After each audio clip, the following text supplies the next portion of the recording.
I'm just having a wonder here. Yeah, okay. And the lily is below the surface of this framework around it, and then you've got the mitering around the framework. So you've got various depths in the one panel, and the depth that you can put in also changes the texturing you're doing. So there's a lot of things you can do with hand planes and simple punches and one or two carving chisels. You don't need a lot of carving chisels. One or two will get you out of strife. There's one particular chisel which I'll share with you that I use a lot with texturing, and it's one of my favourite designs, I think. Where'd that one go? Oh no, that's over there. You can do carving, of course, which gives you design and texturing, but that is a different area altogether, because it means laying out designs and then carving the design and going whatever. What I'm talking about is just feel, how you can take something that's smooth and give it something that makes it a little bit special. One of my favourite carving chisels to use is a number 810. That's it. That's my favourite chisel for getting texture into a job. And you can go with the grain or across the grain. I personally like going across the grain. I think it gives me a much nicer finish. This, I think, is one of the prettiest and easiest textures to do. As I said, it's an 810 carving chisel, and you're going in and you're just scooping out like that. You can do it like this or like this. Whatever it is, make sure you've got contact with your work, with your wrist, and you've got a good firm hand on your chisel, and you've got control of the business end. And then you just go in and out. You can do two ways. You can either have a stop, which is like that. This is a fingernail. Okay, so to get the fingernail one, you go in, cut, and then pull straight up like that. And that'll give you a cut off end. Or you can go in and come out the other end, and then that gives you a taper each end. So the choice is yours. To me, I just like going randomly any which way I want. As I said, I prefer doing this one across the grain, and I don't like to leave any flatness there at all. So if it means I'm going over a place I've already gone, well, that doesn't matter, and I can use long strokes, I can use short strokes, whatever. And yeah, look, I've seen these done with grinders and rotary tools, and it's effective. But if you haven't got one and you want to get these sort of finishes,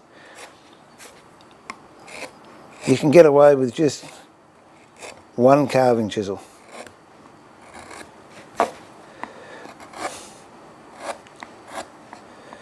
So when you're going over it and you see there's any flat spots, just dig in and take the flat spot out, because you don't want, well, it's up to you if you want it or not. Personally, I don't like it, because to me it sort of indicates you haven't gone over your job thoroughly. If there was a lot of flat spots, okay, fair enough. I would say that was the intention. But if there's only one or two, then it's because whoever's doing it hasn't really paid attention to their work. You can go out on a bit of an angle instead of straight across. You know, you can go out a little bit. I don't like going, as I said, up and down, because you can lift timber, and depending on the wood you're using, it can look a bit horrible. But as you'll see, this doesn't take long and we get a really, really nice effect. And go random, don't just stick in the one spot.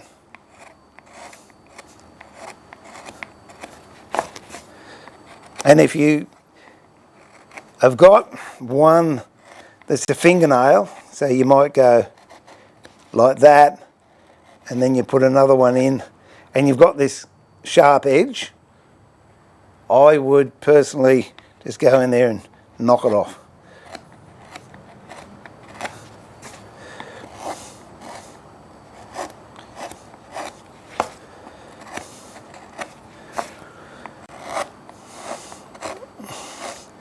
There are so many things you can do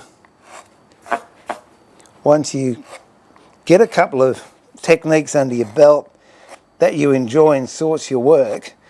Coming back to that panel I showed you with the stylised arts and craft lily, just by varying the depth of your background, you can create so much more of a feature in what you're doing just by having different levels.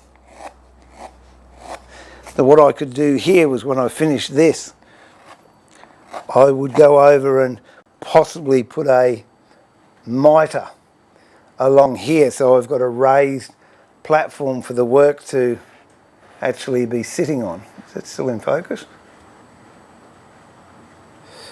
Let's see how it's looking from the top. If you want to play with resins, this is a beautiful texturing technique to pour resin into, because you've got highs and lows. So you could layer your resin, you could put a black in there to start with, a very thin one, and then put another colour on the top and another colour, and then when you sand through them you get those layers. That's what I do with a lot of the time with paint. I might paint the background black and then put other colours on the top, and then when you sand through, especially milk paint is brilliant for this, or the cheap acrylics, they work just as well. Okay, I'm going to go back this way now because I've come to the edge of the board.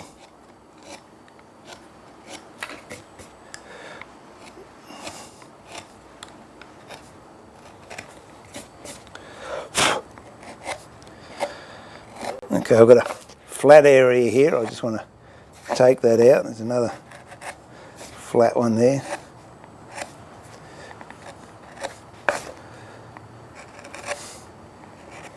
Now, depending on what you want to do, I don't have any yellow, but I might just put a bit of red in there. See what happens. That's what this is. It's just suck it and see.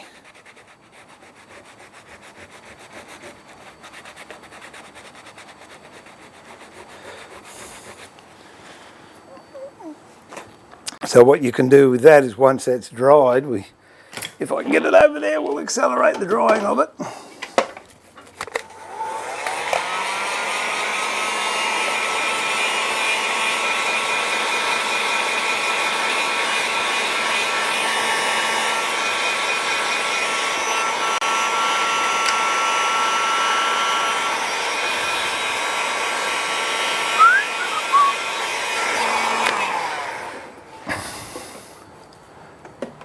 Then you can go to say a 240, I think this is 240, and just lightly sand over the top.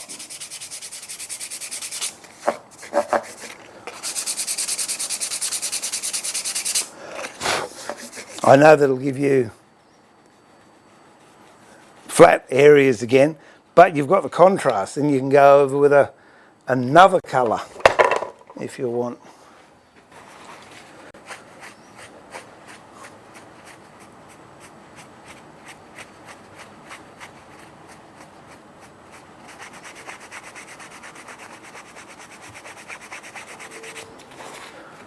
So now you've got another colour thrown in there. And you can build your colours up and then put a finish over the top.